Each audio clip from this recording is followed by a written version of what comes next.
Welcome back to Rich Roll's Vault European Special, where elegance and adrenaline collide. Today we're unlocking the finest machines from across the pond, starting with the 1964 Lamborghini 350 GT. Built in Europe, driven by legends. Think of it as Italy's way of telling Ferrari, move over, I've arrived. Let's get into it.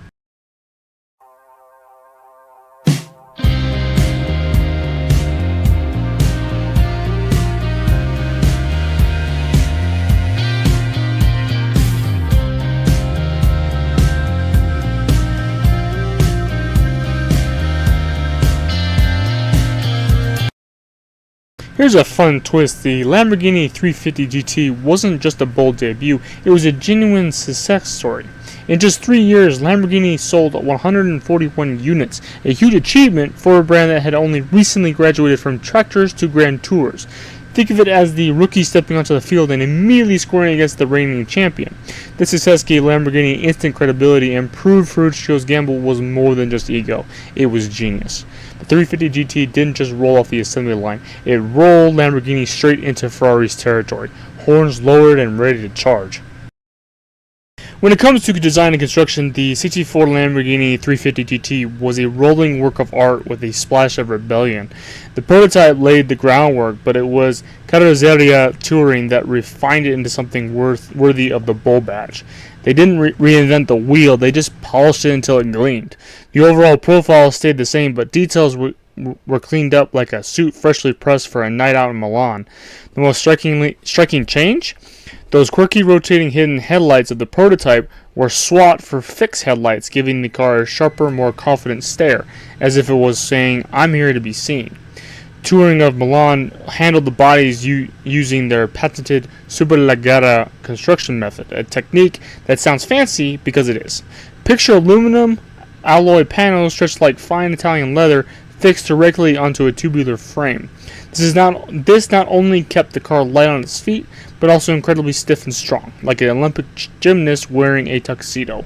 The end result was a grand tour that balanced elegance with strength, proving that Lamborghini wasn't just here to build cars. They were here to sculpt legends on wheels. Under the hood of the 64 350 GT beat a heart that was born on the racetrack but taught to behave. Well, mostly. Originally, the Bizzarrini-designed 3.5-liter V12 was a fire-breathing monster capable of 400 horsepower at a screaming 11,000 RPM. That's the kind of engine that doesn't just purr, it howls like an opera singer after too much espresso. But Ferruccio Lamborghini wasn't interested in pit stops every other weekend. He wanted something smooth, refined, and durable, an engine that could be good for 40,000 hard miles between services. So, engineers Giampaolo Dallaria and Bob Wallace went to work taming the beast.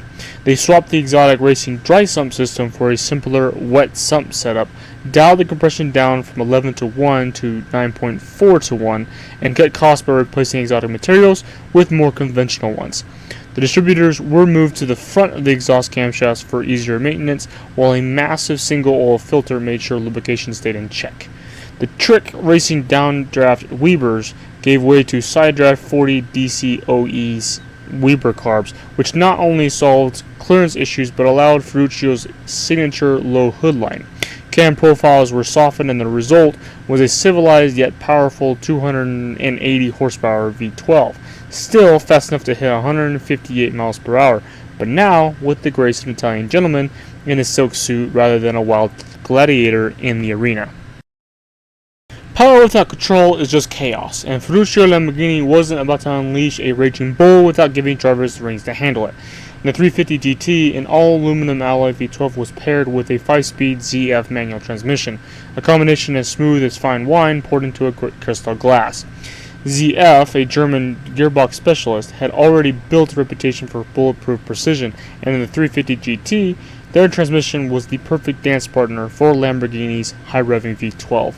This wasn't a gearbox that asked politely, it demanded engagement. Each shift clicked into place with the mechanical certainty of a rifle bolt, giving drivers both confidence and connection.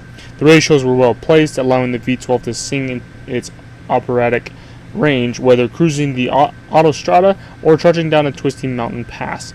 And thanks to the aluminum engine's lighter weight, the car felt more nimble than its size might suggest, almost like a heavyweight boxer who could still pirouette when needed. In essence, the drivetrain of the 350 GT struck the balance between brute force and elegance. The V12 provided the orchestra, while the ZF 5-speed acted as the conductor, ensuring every note was delivered in harmony with the road. The chassis suspension of the 64 Lamborghini 350 GT was a masterclass in turning a wild race car into a civilized street machine. Just like the engine, the foundation came from Giotto Bizzarrini's original GTV racer. Brilliant on the track, but for everyday use, not so much. The GTV chassis was too delicate, with tubing blocking the door openings. Great if you're climbing into a race car, but less than ideal if you're wearing an Italian suit and don't want to crawl in like you're entering a tent. Enter Giampaolo Dallara, who reimagined the design for real-world driving. He used beefier 60mm square section steel tubing for the central floor, with front and rear cradles made from 50mm and 25mm tubing to support the V12, suspension, and differential. The result was a stronger, quieter platform that finally allowed dignified entry and exit through proper doors. Suspension was fully independent, with unequal length wishbones and coilover shocks. At the rear, asymmetrical wishbones tucked the hubs closer to the spring mountings, boosting torsional resistance and stability during harder acceleration or braking. Add anti-roll bars front and back, and you had a chassis that blended agility with grand touring comfort, like a ballerina who could also bench press. Step inside the Lamborghini 350 GT, and you're greeted by a cabin that feels more like a Milanese lounge than a sports car cockpit. Ferruccio knew his customers weren't looking for bare-bones racing buckets. They wanted luxury with their horsepower. So, the interior was decked out in fine leather upholstery, wool carpeting, and a handsome wood-trimmed dashboard. Think Italian tailoring, but stitched onto wheels. Earlier models had a quirky 2+1 seating setup with a single rear seat nestled behind the two front thrones. Perfect if your passenger was a child, a briefcase, or maybe your in-laws if you really didn't like them. Later versions ditched this oddball arrangement in favor of a two-seat layout, adding a carpeted parcel shelf with leather luggage straps, a nod to long-distance touring elegance. In front of the driver sat a 3-spoke wood-rimmed steering wheel, backed by a clear binnacle with large gauges for speed and revs, plus a smaller oil pressure gauge. Additional instruments covering water temp, oil temp, voltage, and fuel were tucked neatly into a semi-cowled alloy fascia into the center console, with a clock for the passenger.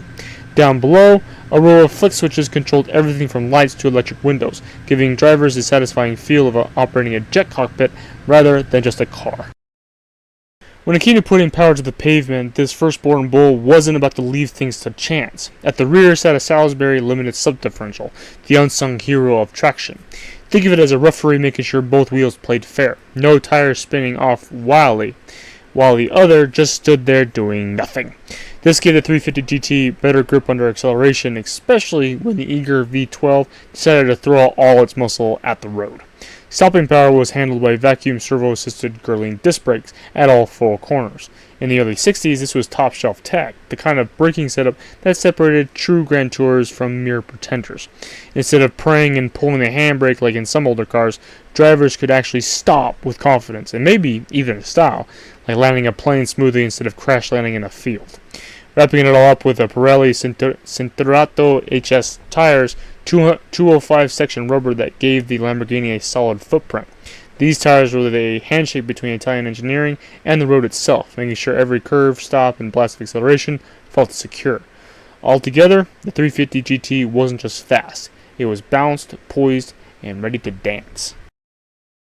On paper, the Lamborghini 350 GT's dimensions might look like just numbers, but together they painted the portrait of a sleek Italian thoroughbred.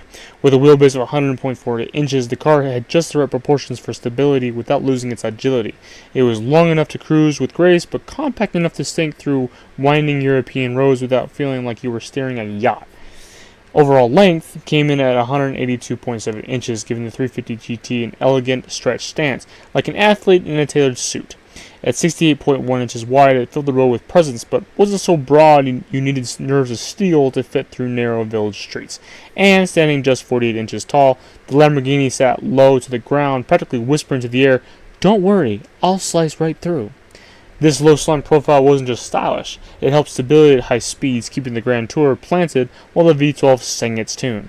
As for curb weight, 3,197 pounds meant it wasn't just a featherweight, but thanks to clever engineering and aluminum construction, it carried itself with balance. The 350 GT was the automotive equivalent of a lean, powerful dancer, strong, graceful, and always ready to perform. This Lamborghini Bull was a bold first step into the world of grand touring, and like any pioneer, it came with both triumphs and a few quirks. Starting with strengths, the car's jewel-like V12 engine was its crown. Silky smooth, eager to rev, and powerful enough to embarrass many rivals. Pair that with the Z5 5-speed gearbox, independent suspension, and disc brakes all around, and you had a machine that could cruise serenely one moment and charge like a bull the next. Add in Touring's gorgeous Superleggera bodywork, and the 350 GT was just a car. It was a rolling sculpture, turning heads like an A-list celebrity strolling down Via Veneto. But of course, no legend is without its weak spots.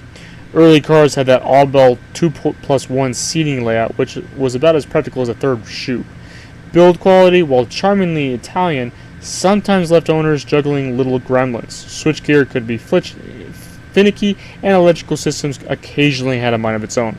At nearly 3,200 pounds, it wasn't the lightest on its feet either, and compared to later Lamborghinis, it lacked some of the drama and wildness the brand would become known for. Still, the 350 GT's strengths far outweighed its flaws. It was proof Lamborghini could play in Ferrari's sandbox, and maybe even kick over a few castles. And there you have it, the 1964 Lamborghini 350 GT, the very first raging bull to charge onto the automotive stage. It wasn't just a car, it was a declaration of war against Ferrari, proof that Ferruccio Lamborghini could build something elegant, fast, and refined enough to stand with the greats. With its Bizzarrini-bred V12, Touring sculpted Superleggera body, and a chassis that blended comfort with control, the 350 GT was more than a debut. It was a statement, the opening chapter of what would become one of the most legendary automotive sagas. Sure, it had its quirks. Some bits of Italian charm might test your patience, and that early 2+1 seating was about as practical as a bicycle for a family road trip. But the strengths, style, performance, engineering brilliance far outweighed any flaws. It was a car that proved Lamborghini wasn't just dreaming, they were delivering. So here's a question for you. If you had the keys to a 350 GT today, would you take it on a grand tour across Europe, or keep it tucked away as a museum piece? Drop your thoughts in the comments, and don't forget to like, subscribe, and stay tuned. Hero icons and retro soul, only in this vault.